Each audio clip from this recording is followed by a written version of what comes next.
pemahaman Jawa kuno tentang alam semesta.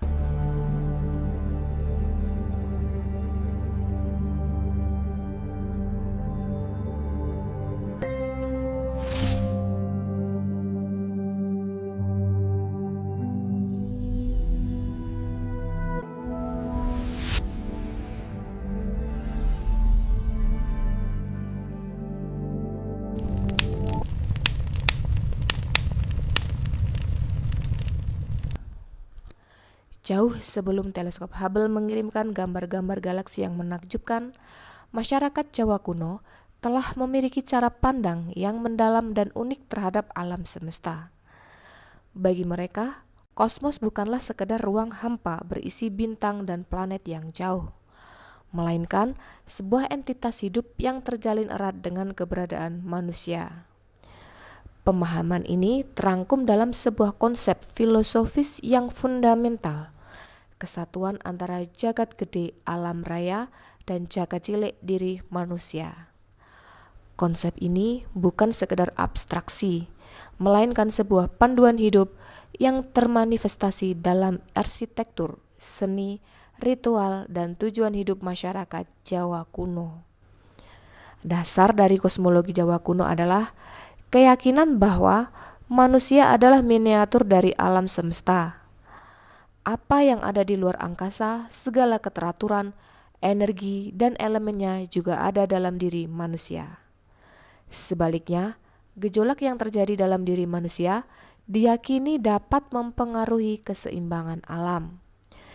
Jagat gede merujuk pada alam semesta secara keseluruhan, mencakup dunia para dewa, dunia manusia, dunia bawah, serta segala isinya, meliputi planet, bintang, gunung, lautan, dan kekuatan gaib yang menghuninya.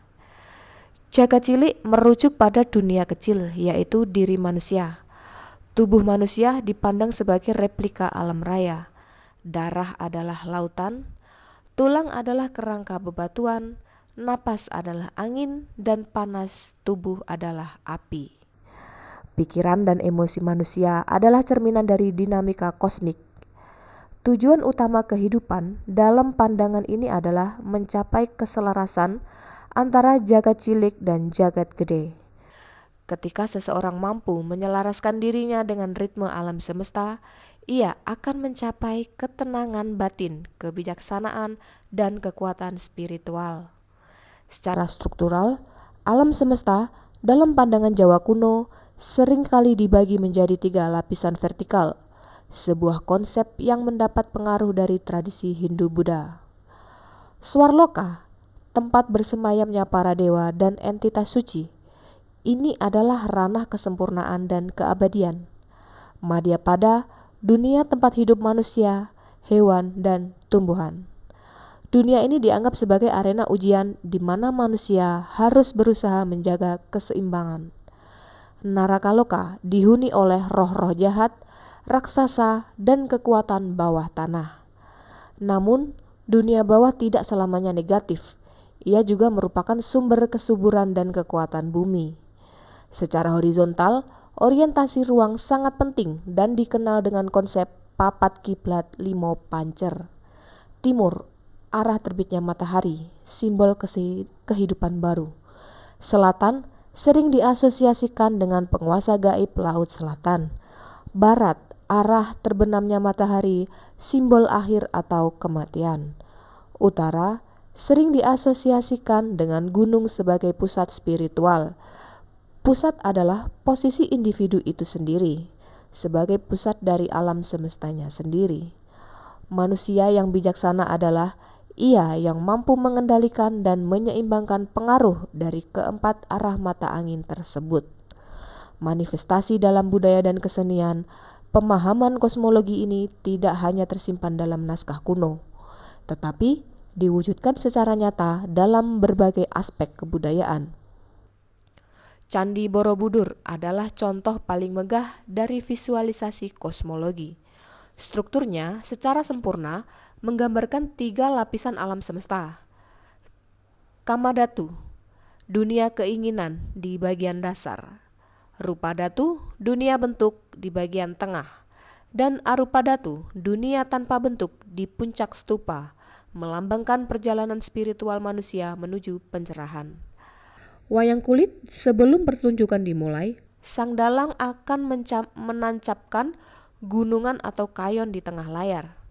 Gunungan ini adalah simbol dari gunung kosmik atau pohon kehidupan.